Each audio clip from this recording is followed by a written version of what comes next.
Welcome back. This afternoon, you're listening to the Todd Laborwit Show, Real Estate Radio on Salem Broadcast Network, WRC 1260 AM. I'm your host, Todd Laborwit, and now with me in the studio is Jodi Anderson with Alegi Anderson and Karen Alegi with Alegi Anderson. Yep. How you doing, Todd? Fantastic. Love having you guys in the studio. We keep learning so much, and what's interesting is we've had both of you on together separate times, and I get one big complaint that we haven't had you on long enough. It's like we just tease people with information. That might have been my mom calling. You might have A little more. But She's our biggest fan. It just people get completely glued to this conversation, and then it's over. So I'm glad that we're going to take several segments and get to cover a lot of materials. But one of the things that you wanted to start with was Ellie going to school. You had a very important thing that you wanted to share about. Yes, thanks, Todd. First, we want to say thank you to Ellie for working with us, and good luck in college. We know you'll do well. But it brings up a really important issue for parents that have 18-year-olds heading off to college. One thing that they may not have realized yet is now that they are 18, parents don't necessarily have a right to any medical or health information for their child, who is now legally an adult, without a written authorization signed by the child.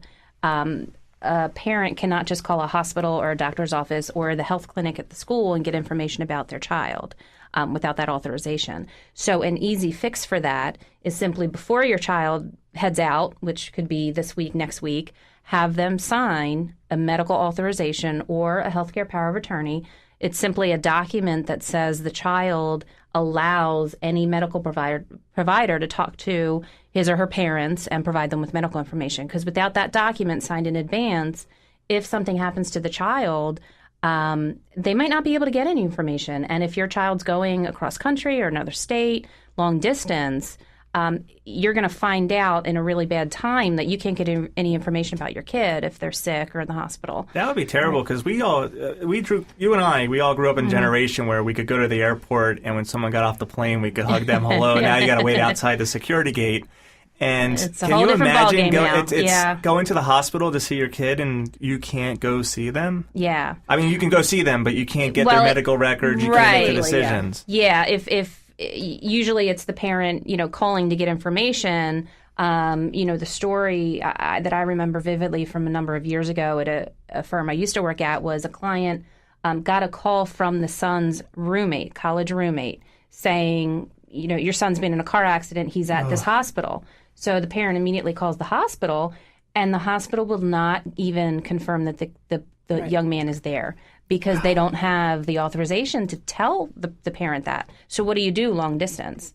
So that's a problem. And with the HIPAA laws, everyone's scared. That's what they can't do. The hospitals are not going to release that information. They're very highly regulated. So again, it's an easy fix. Before they walk out that door, they sign the medical authorization. Your doctor may have a pre-printed one. They carry it with them. You have a copy so that if you need to use it long distance, you can fax it to an emergency room or a doctor's office or the health clinic at school, and you've got it taken care of. All they need to do is sign that before they leave, and you're good.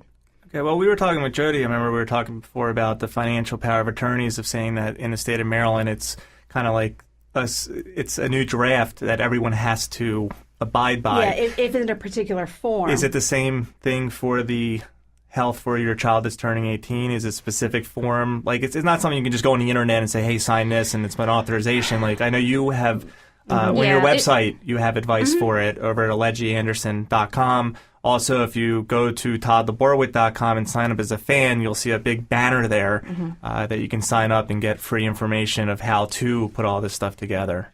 Well, I think that's a good point about the form that it could be. So the states have different laws on it, but the forms that we use are general forms that should be able to at least be accepted in the other states. But what's also important is just the common sense of it, right? If you know where your kid is going to school, which you would say, is there a form that I can fill out that you will recognize? Now, you might also fill that out so that they have it on file, so that if they go to the medical services offered by the college has them, there won't be lost time finding it, and they know that they can even call you. You might even be listed there to get a call specifically as an authorized party if your child goes to the medical services. Okay, but it's kind of like shopping around. I I like when I ask someone about tax advice, I like to make sure when I get audited, I have that attorney, that tax accountant is there, not someone that was at a party and I can't remember who they were. Wouldn't it be safer to go to like your company, get the document, which is very simple, and you can help our listeners out with that? But if there, God forbid, was a crisis, right, instead of saying, well, this is what I was told, this and that, wouldn't it be better just to call you guys and be like, my kid is in the hospital, I use your form, what can we do to do this? And then you guys go in the action and take care of it. Well, that's a very good point, Todd. With a lot of these documents, and we often get questions like that, well, can I just print something out from the internet? And you certainly could. But the problem is you're not going to know that it doesn't work until it doesn't work. And then you've got a real problem because the person, obviously, that originally signed it is in a position where they can't sign a new one. So the point of going to a professional is that you get the right document to start and you know it's going to work. Right. And if you run into a bump down the road, you call us. You have us helping you, making sure it works. And if we have to, we call whoever it is that's not honoring it. And you've got that assurance that it's done right the first time. And again, with the medical authorization, generally those forms are universally accepted. But again, you want to make sure it says the right words. You don't want to draft one yourself or put one out from the internet and then find out it was for a different purpose or it doesn't identify the right parties. That's why you go to a professional. Right. You want to have that pit bull on your side, ready to go when you need it. Because you're not thinking about who's right or who's wrong, what's missing. You just want to say, hey, this is the problem, and go take care of your child. Right. And there are some things to think about with powers of attorney specifically that are not going to be on the internet forms. For example, when I did one power of attorney for a couple that travels a lot, one of the travels that they always take is always with college buddies. And they do skydiving, and they do skiing, and they do all of these things, and they are, 2 days travel away. So just in hearing that, I spoke to the family about what they wanted, and we named as a successor agent one of his traveling buddies, so that if it happens and he's in Canada and he's in Hawaii, somewhere that the wife isn't there, generally that person will be with them. Now, that won't be true for everybody. But in having that conversation with us, they have a very specific and tailored power of attorney document that fits their lifestyle well and really puts the wife at ease every time he goes away on these a peace of mind crazy trips with his college buddies. That it's okay that she's not 2 days away travel in terms of the power of attorney, the medical power of attorney. Yeah, and it's amazing. If they were trying to do that for themselves from the internet, right, they would not have had a professional having that discussion with them, working through the situations, and they wouldn't have realized that was an issue. Right. So that's the benefit of having a professional sitting with you at the table, talking about your needs, and making sure you've got a document that suits you. Right. Yeah, it was just going to be the backup agent, the brother, which is what a lot of people do. Well, the brother's sitting with the wife. Right? So if something happens. So in just having those conversations with us, we can bring up things that are very tailored to your circumstances. I mean, you're thinking of things that I would have never thought about. That's what our job is. Well, what I want to offer you, our listeners, is the chance to get in touch with Jodi and Karen, and you can get it through by becoming a fan at the Todd Laborwit Show at toddlaborwit.com. If you go to become a fan, you'll see their banner right there that says get free information. Or you can go to their website, alegianderson.com, ALEGIANDRSON.com, and you just go to contact us. Contact you, but the free information you give away. I think that's on the contact page. Okay. Yeah. Perfect. And then you guys will get the information, and then if you have any questions, they'll follow up. It's not like you're calling them up and asking questions and you're going to get hit with a bill. It doesn't work that way. No. You guys are... Yeah, you guys are the real deal. That's why I love having you as a preferred partner of the show, because you're passionate about what you do. Mm-hmm. You're not the ones that... I've dealt with attorneys in the past, and it's a different world. Well, Karen and I sat down early on and had a talk about the estate planning process and how much we both believe in it. And I know, Todd, you and I have talked about this. It's a thing that we all believe everybody needs, so we make it affordable to everybody because you don't want to price it out. I mean, a lot of firms do, and it is a lot of work. But when we believe in how much you need it, we've seen the way that it has benefited our families, that we want to make it something that everybody can have. Yeah, and it's important. You deserve it. It's not even. It's you deserve that peace of mind when you have to go through that thing. And when we were interviewing people for the show, people are just bragging about like how much they charge and what they do this and do that, and it's like I never learned anything. And then when I sat down with you guys, it was just a whole different world. Like the passion, the information I learned, the stories, the experience that you have, you really cover all the bases. Yeah.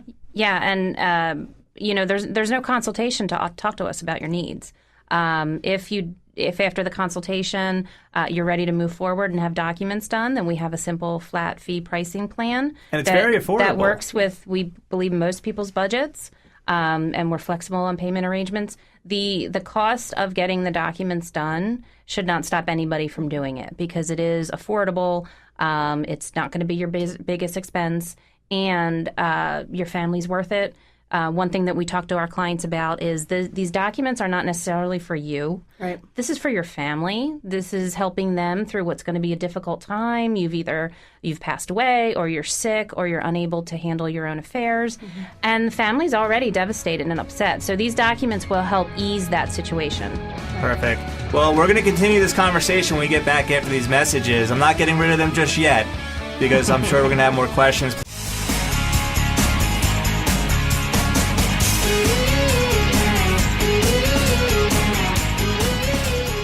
Welcome back. This afternoon, you're listening to the Todd Laborwit Show, Real Estate Radio and Salem Broadcast Network, WRC 1260 AM.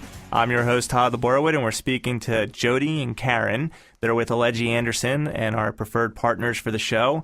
And I just love talking to them because we learn so much for our listeners. People really appreciate what you have to say, and they want more. So today, we're dedicating the show to you to learn more for our listeners. For me, I have a newborn and 13 weeks old, and my wife and I work, and we also have help during the day while we're working, and we have to put together the will and the power of attorneys for our health and for finance. And picking the person is the hardest thing because we're doing our day, so it's like something you really don't want to talk about. Because you're tired and exhausted by the time it's the end of the day. And so the last thing you want to have to do is kind of deal with something a little stressful after being stressed. Not saying that having a child is stressful, but it's but it is. It's keeping your mind completely occupied. But it's hard because it sits on the dresser. It sits on her nightstand for some days. It sits on mine saying, all right, I'm going to bring it up. And the conversation never comes up. And when we do bring it up, it's like, all right, we have one person, but what happens if something happens to that person while the thing is drawn up? And how do you decide? Well, first you need to have the conversation. We did. You need to start the conversation. No, that's good. That's good. But a it lot stops. of people don't even get that far. They just think about it and get overwhelmed. It's something that we can help talk through. And actually, I might kind of punt that to Karen after I also make the comment that what you don't want, now that you see how many factors and considerations go into that decision, you don't want to leave that unanswered because then a stranger sitting up on a bench is going to be left to make that decision. And the wrong people are going to come forward that I almost want to have. I can put together a will of who I don't want. Right. Like I can put together tomorrow. Right. And those people can step forward and the judge is sitting there making the decision, and you know how hard it is. So it's a definite decision to be made, to be considered. It's something that we can help through. It comes up in every single conversation or But will. what was interesting for me with my family is like there is one family member that 5 or 6 other family members have already turned to. Right. Like, I don't want to go to the same Overwhelm person. that person. Yeah. You know? Yeah. Like, Well, they're obviously the right choice. I'm joking there. But yeah, if I could follow on what Jodi said, obviously everybody's family dynamic is different. But you have to go through and think, okay, I know, Todd, like you're saying, it's a very uncomfortable situation to think of. You and your spouse have passed away for some reason, while your child is still young, the two of you are gone. Now who's going to take care of your child? It's uncomfortable to think about. But can you have a list of people that say, like, all right, these are the people that I would trust, and then see who wants to step forward to do it? There are all ways to get there. If you actually have a number of people that you would trust to raise your child, then between you and your spouse, you narrow that down. You maybe have who's your top pick. Go talk to that person, see if they're willing to do it. If they are, you have to have you're a conversation with them. You can't just say, I would. surprise. Well, you're not going to be saying anything when it comes into play, but that's you should, because you do want to make sure that there's not some reason why they can't. I mean, you don't know what their internal family situation is like. They may have other obligations to other family members. So it's a good idea to have that conversation with your top pick and make sure they're okay with it. And then we do recommend having a backup. In our documents, we have a first choice and a second choice because, as you've pointed out, you don't know what's going to happen between the time you execute the documents and these might come into play. It might be 10 years down the road. But let's say, all right, so for me, what I'm hearing you say is write down the people that you want to have. Write down the people that you don't want to have. That would typically come forward at a court, but you're like, no way. That's not going to go in your in your document, but just for the process of you working through it and you and your spouse coming up with your selection. But you can put that on your list so you feel comfortable on both sides. Yeah. And then you narrow it down to like the top 2 people, and then you have a conversation with them. Yes. Yep. Feel it out. Make sure that they're okay with it. I mean, you might have a conversation with your top pick, and they might say, "Gee, I'm really sorry." I'm getting dizzy just thinking about this. It's not that bad, Todd. You'd be surprised once you get it done, you don't have to think about it again. Yeah. So this is the hard part. Do you have to buy them a birthday present every year? No, you don't. No, I mean, once it's in the document, you're good. No, I'm saying pick a person you choose. No, you don't have to kiss up. Once you put them in there, because you would want to have the conversation with them, make sure it's okay. But one of the considerations or one of the concerns that a lot of clients have is, I mean, yes, certainly it is a big responsibility that you're asking somebody to take on. There is also a financial obligation to that as well. But hopefully you've also got an estate plan that manages your finances. You're working with somebody like Jim and you have some life insurance or investments. So those are going to go into a trust for your child. Right. So your child's going to have finances. So it's not necessarily that you're asking someone to take on a financial responsibility of your child. But you're not necessarily giving them the money. You're having someone else manage the money. Right. Well, it may be the same person. It may be somebody else. But essentially the assets that pass through your estate or life insurance that goes directly to the beneficiary, which if you and your spouse have both gone, it's your child. But obviously maybe not obviously, the child's not getting the money directly. You can't leave money directly to minors. And what we recommend for our clients is you set up a trust for anybody under a certain age, maybe 25, 30, and you name somebody else to manage that money. That's a trustee. But getting into a trust now, whether you have money or you get a life insurance policy that will accumulate money if something, God forbid, happens to you. What I understand is when you create a trust in the state of Maryland, you got to pay $300 a year to maintain that property tax thing. Why? No, you're mixing that kind of. I mean, there's all different kinds of trusts. The kind of trusts that we're talking about are referred to as testamentary trusts, so it doesn't even come into play until your will is being administered.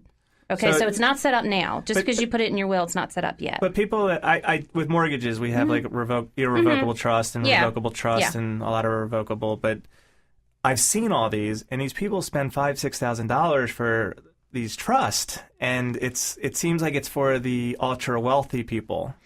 And well, that's one of the things that we talked about last time we talked about a trust. Karen and I do not automatically go to trusts. They are not always the best thing. What she has been referencing really is not a trust. There's various reasons you would have a trust. It is not to put assets in for title reasons. It's not to skip probate. It's nothing like that. This is for when the money is for the benefit of someone who's a minor. And it is called a trust, but it's really that someone else is managing the money as a trustee. So the same term is being used, but I think it's different than what you're used to seeing with assets being in there for various tax reasons. This is really money being there for the benefit of a minor. Okay. And so there is a trustee overseeing this money. So let's say you have like a $1 or $2 million life insurance policy. It costs $60, $70, $80 a month, and you have a beneficiary on there. The beneficiary gets the money where you say, hey, I want you to take care of my daughter, and I have a different person to take care of the will. I'm sorry, I have a different person that's going to take care of my children if something happens to both of us. You manage the money, but you're saying just don't hand over the money and it's theirs and it's their word that they're going to take care of. You're saying put it into a trust. Yeah, so But it's not this expensive. No. Okay. not the way you're thinking of it. Right, and that's how There can be I'm very old school. complicated tax, Yeah, there's all different kinds of trusts with different structures, different fees associated with that. What we're talking about is if you've got a $2 million life insurance policy and, your spouse is your first beneficiary, but if you both die, let's say in a car accident or something like that, then your child inherits. You're not giving it to your child directly. You can't. If you don't have some sort of trust set up, either through your estate or a life insurance trust, it's going to go into a court-imposed custodial account. So a court-set-up trust. But that's going to end either when the child turns 18 or 21, depending on the state you're in. So you could have a couple $1 million, and most people agree that an 18-year-old or even a 21-year-old is not mature enough to get that money directly, okay? So part of your estate plan is setting up a trust in your estate plan that comes into play only after you die. So it's not set up while you're living. There's no costs associated with it really at all. At the time that your will is being administered, so after you've passed, you set up a trust for your children, a family trust. You've named the trustee. It may not be the same person that you picked as guardian.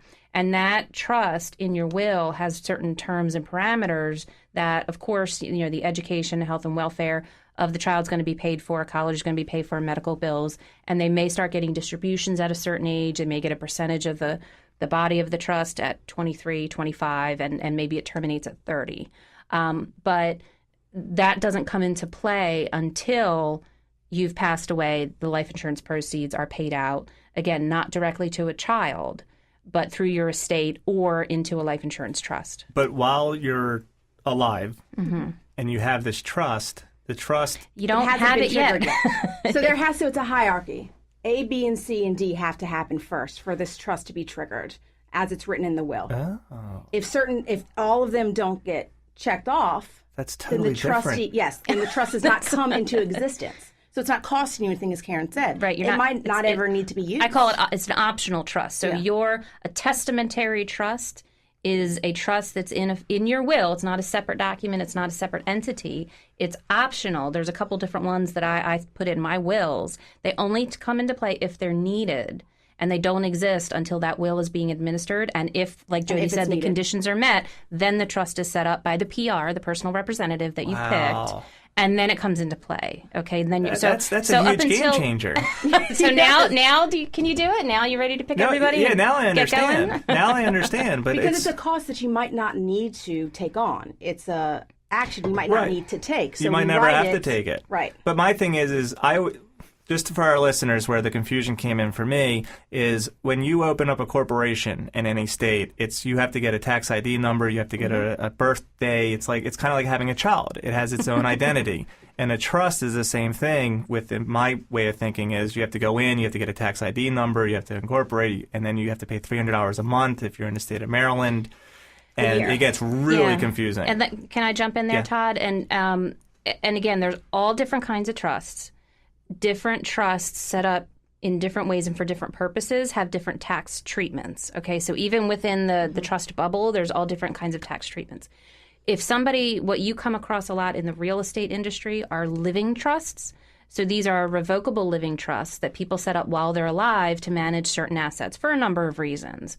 While the people that set up the trust, they're called the grantors. While the grantors are alive, that trust is taxed under their personal Social Security number. So they're not getting a tax ID for it. It's not an entity. It's them. Okay? So it's not necessarily for tax purposes they're doing that. It's other estate planning purposes, which we're happy to talk about when we have a lot more time.